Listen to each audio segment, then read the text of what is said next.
నమస్తే. ప్రస్తుతం మనతో పాటు సీనియర్ జర్నలిస్ట్ దాము బాలాజీ ఉన్నారు. ఆయనతో మాట్లాడదాం. నమస్తే సార్. నమస్తే. సార్ పాక్ అండ్ ఇండియా మధ్యలో వార్ జరగబోతుంది అని చెప్పేసి మనకు ఆల్రెడీ ఫిక్స్ అయిపోయినాం.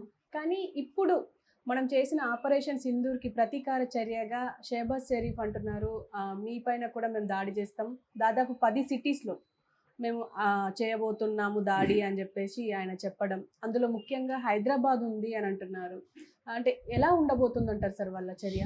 నిన్న ఎర్లీ అవర్స్‌లో మన వాళ్ళు ఆపరేషన్ సింధూర్ పేరుతో 9 ప్రాంతాల్లో పాకిస్తాన్ మెయిన్ భూభాగంలో 4 ప్రాంతాలు, పీఓకే పాక్ ఆక్యుపైడ్ కాశ్మీర్లో 5 భాగాల్లో అటాక్ చేశారు. ముఖ్యంగా బహవల్పూరు, ముజఫరాబాదు, తర్వాత మురాద్కే, కోట్లీ ఈ ఏరియాలో అటాక్స్ చేయడం వల్ల వాళ్ళు దాదాపు 100 మంది చనిపోయారని అంటున్నారు. అందులో మసూద్ అజర్ ఎవరంటే జైషే ఈ మహమ్మద్ స్థాపకుడు ఆయన. ఇప్పుడు కూడా అతని లీడరు, 56 ఏళ్ళ అతనికి. అతను చాలా యాక్టివ్గా ఉంటాడు. వాళ్ళ నేటివ్ ప్లేస్ బహవల్పూర్లో వేసిన ఒక మసీదు చుట్టుపక్కల ప్రాంతాల్లో వాళ్ళు నివసిస్తున్నట్టుగా చెప్తున్నారు. అక్కడ వాళ్ళ ఫ్యామిలీ దాదాపు 10 మంది చనిపోయారు. వాళ్ళ పెద్దక్కయ్య, వాళ్ళ బావ, తర్వాత వాళ్ళ పిల్లలు, అలాగే పిల్లలు 5 మంది, పెద్దలు 5 మంది, మొత్తం 10 మంది చనిపోయారు. దాంతోపాటు ఎయిడ్స్ వాళ్ళకి హెల్ప్ చేసేవాళ్ళు ఒక 4 చనిపోయారు. టోటల్గా 14 మంది చనిపోయారు. మొత్తంగా దాంట్లో ఈ అటాక్స్లో పాకిస్తాన్ ఇప్పుడు ఏమంటుందంటే దాదాపు 37 మెంబర్స్ చనిపోయారని, 50 మందికి పైన గాయపడ్డారని పాకిస్తాన్ కూడా ఒప్పుకునింది. సో మన వాళ్ళైతే ఇప్పటికి కూడా దాదాపు 100 మంది చనిపోయారని చెప్తున్నారు. మేబీ ఇది ఏంటంటే యుద్ధం అంటేనే ఫస్ట్ క్యాజువాలిటీ ఈజ్ ట్రూత్ అంటారు. అంటే ఫస్ట్ చచ్చిపోయేది యుద్ధంలో ఎవరంటే నిజం అని. సో కాబట్టి ఎవరు నిజాలు చెప్పరు. ఏదేమైనా పెద్ద ఎత్తున అయితే నష్టం అయితే జరిగిందని వాళ్ళ రియాక్షన్ బట్టి అర్థమవుతుంది. సో దీనికి ఆల్రెడీ మసూద్ అజర్ ఒక ఉర్దూలో ఒక నోటు కూడా రిలీజ్ చేశాడు. నేను దీనికి మోడీకి పెద్ద ఎత్తున నష్టం చేస్తానని మోడీని పర్సనల్గా కూడా బెదిరించాడు. సో అతను చాలా బాధపడినట్టు కూడా తెలుస్తుంది. నేను కూడా చచ్చిపోయింటే బాగున్నాను నా ఫ్యామిలీతో, ఎందుకంటే ఆ ఫ్యామిలీ అంటే అతనికి ఇష్టం అని చెప్తున్నారు. సో ఆ రకంగా నష్టం అయితే చేకూర్చగలిగాం మనం. మిగతా టెర్రరిస్టులు ఎవరోజు చనిపోయినారనేది మనకి కరెక్ట్గా తెలియకపోయినా ఖచ్చితంగా అయితే చాలా పెద్ద స్థాయిలోనే పాకిస్తాన్కి నష్టం జరిగింది. రెండవది, వాళ్ళ భూభాగంలో దాదాపు ఇంటర్నేషనల్ బార్డర్కి 100 కిలోమీటర్ల లోపలికి వెళ్ళి మనం అటాక్ చేయడం అనేది ఫస్ట్ టైం ఇది. సో దానివల్ల కూడా పాకిస్తాన్ ఒక భయభ్రాంతమైన పరిస్థితులకి వెళ్ళిపోవాల్సిన పరిస్థితి ఏర్పడింది. అందువల్ల వాళ్ళు ఇమీడియట్గా వాళ్ళ నేషనల్ అసెంబ్లీని సమావేశపరిచారు. నేషనల్ సెక్యూరిటీ కౌన్సిల్తో మీటింగ్ ఏర్పాటు చేశారు. అలాగా షెహబాజ్ షరీఫ్ నిన్న స్టేట్మెంట్ ఇచ్చాడు. అదేంటంటే ఇది కవార్డ్లీ యాక్ట్, తర్వాత యాక్ట్ ఆఫ్ వార్ అని ఆయన డిక్లేర్ చేశాడు. దీనికి మేము ప్రతి రక్తపోటుకి ప్రతీకారం తీర్చుకుంటాం అని చెప్పారు. దాంతో నిన్న అర్లీ మార్నింగ్ నుంచే ఎల్ఓసి మన లైన్ ఆఫ్ కంట్రోల్ దగ్గర అటాక్స్ అనే పెద్ద ఎత్తున, ఇప్పటి వరకు ఈ మధ్యకాలంలో విలేజెస్ మీద అటాక్స్ చేయలేదు. ఇప్పుడు అక్కడ ముఖ్యంగా పూంచి, తంగదర్రు, కుప్వారా ఈ ప్రాంతాల్లో పెద్ద ఎత్తున అటాక్స్ మొదలైనవి. దాదాపు 30 పైన చనిపోయారు మన వాళ్ళు. ఒక 50 నుంచి 60 మంది గాయపడ్డారని చెప్తున్నారు. అందులో చిన్నపిల్లలు, మహిళలు అందరూ ఉన్నారు. విలేజ్ల్లో చాలా ఇండ్లు కూడా ధ్వంసం అయిపోయినాయి. అది చాలా మీడియా కూడా వెళ్ళి అక్కడికి విజువల్స్ అంతా కూడా చూపించింది, ఎన్డీటీవీ లాంటి మీడియా. సో ఒకటి ఏంటంటే ఎల్ఓసి దగ్గర పెద్ద ఎత్తున అటాక్స్ అనేవి పెంచడం, అంటే అక్కడ మిసైల్స్ని, అక్కడ షెల్స్ అంటాం, మోటార్స్ నుంచి షెల్స్ ఉపయోగిస్తారు. ఆ షెల్స్ కూడా పెద్ద ఎత్తున నష్టం చేస్తాయి.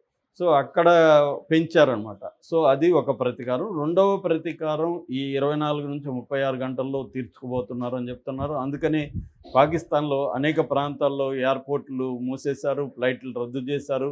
పంజాబ్ లాంటి పాకిస్తాన్లో ఉన్న పంజాబ్, సింధు ఆ ప్రాంతాల్లో స్కూల్స్, ప్రభుత్వ కార్యాలయాలను మూసేశారు. ప్రజలకు అప్రమత్తంగా ఉండమని చేశారు. సో ఎందుకంటే వాళ్ళు ఇప్పుడు అటాక్ చేస్తే మన వాళ్ళు రిటాలియేటరీ అటాక్స్ కూడా మన వాళ్ళు చేసే అవకాశం ఉంది. సో వాళ్ళు ఇప్పుడు దాదాపు 10 టౌన్స్ని, ముఖ్యంగా పంజాబు, గుజరాత్, రాజస్థాన్ ఈ 3 రాష్ట్రాల్లో ఉండే major towns plus Delhi, Hyderabad మీద కూడా చేస్తారు. ఎందుకంటే సౌత్ ఇండియా కూడా ఎఫెక్ట్ అవ్వాలి, హైదరాబాద్ కీలకం అనేది ఒక వార్త వినిపిస్తుంది. అందుకని నిన్న దేశంలో మనకు మాక్ డ్రిల్ 244 జిల్లాల్లో మాక్ డ్రిల్ జరగడంతో పాటు కాశ్మీర్ ఆ, లో సమావేశం జరిగింది. అత్యవసర కేబినెట్ సమావేశం.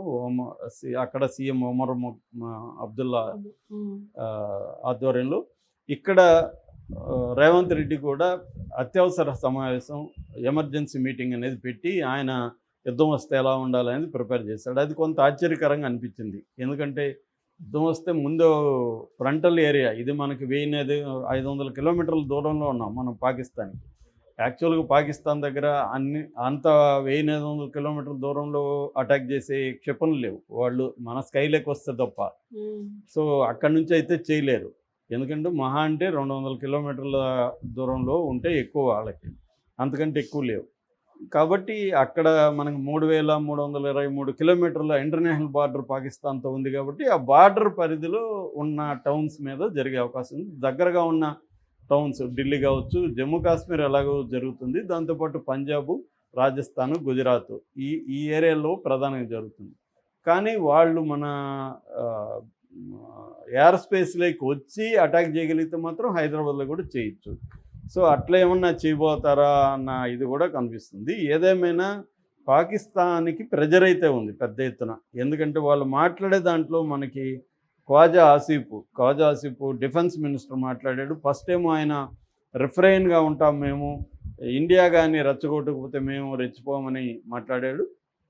కానీ తర్వాత మేము కూడా అటాక్ చేస్తాం, ప్రతీకారం తీర్చుకుంటాం అనేది మాట్లాడుతున్నారు. అట్లాగే వాళ్ళ మిలిటరీ అధికారులు కూడా చాలామంది, ముఖ్యంగా అహ్మద్ షరీఫ్ చౌదరి అంటారు, లెఫ్టినెంట్ జనరల్, ఆయన మాట్లాడాడు. ఆయన కూడా ఆల్రెడీ మేము 5 జెట్లు పేల్చేసామని ఆయన చెప్పాడు. ఇప్పుడు అది కూడా వైరల్ అవుతుంది. యాక్చువల్గా CNN ఇందాక చెప్పిన ఈ ఖ్వాజా ఆసిఫ్ డిఫెన్స్ మినిస్టర్ని CNN ఇంటర్వ్యూ చేసినప్పుడు CNNలో ఆమె విలేకరి అక్కడ యాంకర్ డైరెక్ట్గా అడిగింది, మీరు 5 జెట్లు పేల్చామని చెప్తున్నారు కదా, దానికి ప్రూఫ్ ఏంటి, ఎవిడెన్స్ ఏంటి అని అడిగింది. ఆయన ఎంత సిల్లీగా సమాధానం చెప్తున్నాడంటే, ఎవిడెన్స్ మేము చెప్పాల్సిన అవసరం లేదు, ఇండియాలో సోషల్ మీడియాలో వస్తుందని చెప్తున్నాడు. సో దాంతో ఆమె క్లియర్గా అడిగింది, సోషల్ మీడియాలో కాదు మీ దగ్గర ఏమి ఎవిడెన్స్ ఉంది అంటే. నేను ఇందాక చెప్పినట్టుగా క్యాజువాలిటీ ఫస్ట్ అబద్ధాలు, కాబట్టి అబద్ధాలను ప్రచారం చేయడం అనేది పాకిస్తాన్ పెద్ద ఎత్తున చేస్తుంది. ఇవి మన వాళ్ళు అటాక్ చేసిన 10 నిమిషాల నుంచే స్టార్ట్ చేశారు వాళ్ళు అబద్ధాలు చెప్పడం. సో మన భూభాగంలోకి వచ్చి కాశ్మీర్లో ఈ ఫ్లైట్లు పేల్చా ఉన్నారు. కాకపోతే ఏంటంటే 2 జెట్స్ అయితే క్రాష్ అయినాయని మన వాళ్ళు కూడా ఒప్పుకుంటున్నారు. దాని వెనక పాకిస్తాన్ అయితే లేదు, అది క్రాష్ అయినాయి, దాని మీద విచారణ జరుపుతున్నామని కూడా మన వాళ్ళు చెప్పారు. కాకపోతే వాళ్ళు దాన్ని కూడా వాళ్ళ అకౌంట్లో వేసుకుంటున్నట్టుగా మనకు కనబడుతుంది. ఎందుకంటే గతంలో కూడా ఇదే చూసాం, పహల్గామ్ ఆ టైంలో కూడా వాళ్ళు వాళ్ళ అకౌంట్లో వేసుకోవడం కనబడుతుంది. అట్లాగే వాళ్ళ మీడియా కూడా మనం పెట్టిన ఆపరేషన్ సింధూర్లో పెట్టిన విజువల్స్ అన్నీ గాజాలో విజువల్స్ని తీసుకొచ్చి మనం పెట్టామని వాళ్ళు కూడా రివర్స్ ఇమేజ్ మేము చెక్ చేసామని డాన్ లాంటి పత్రికలు కూడా రాశాయి. నేను కూడా చదివాను, ఎడిటోరియల్ లాగా రాశాయి వాళ్ళు మొత్తం. సో అలాగా ఇదేంటంటే ఒకరి మీద ఒకరు ఫాల్స్ ప్రాపగండా అయితే జరుగుతుంది. కాకపోతే వాళ్ళు అటాక్స్ చేసే ప్రమాదం మాత్రం సీరియస్గానే ఉందని చెప్తున్నారు. అది ఏ స్థాయిలో చేస్తుందనేది డౌట్. ఎందుకంటే మనకు కూడా ఎయిర్ డిఫెన్స్ సిస్టమ్స్ చాలా బలంగా ఉన్నాయి.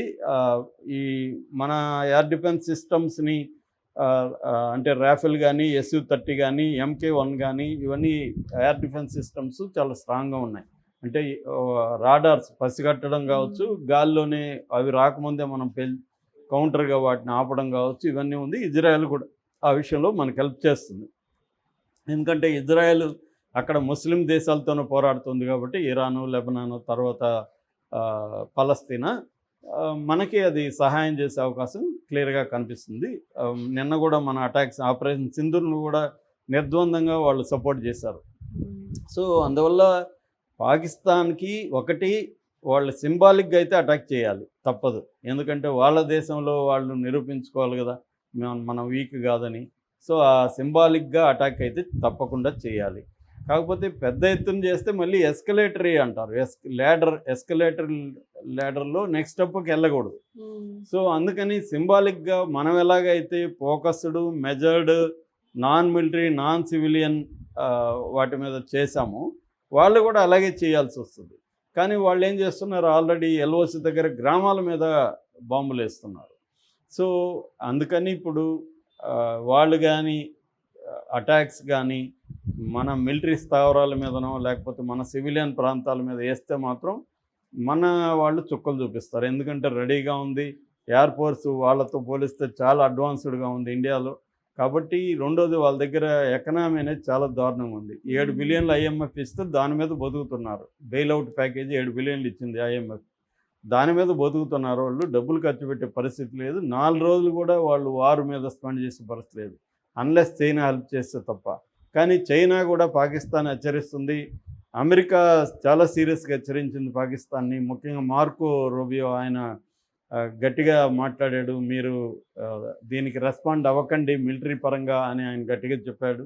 సో అనేక దేశాలు ప్రెజర్ ఉంది. ఎందుకంటే చైనా అక్కడ $70 బిలియన్ అనేక ఇన్ఫ్రాస్ట్రక్చర్ ప్రాజెక్ట్స్, పోర్ట్లు అవన్నీ చేస్తుంది. అక్కడ ఎస్ఈజెడ్లు అవన్నీ చేస్తుంది. ఇంకొక $30 బిలియన్ అప్పు ఇచ్చింది పాకిస్తాన్కి.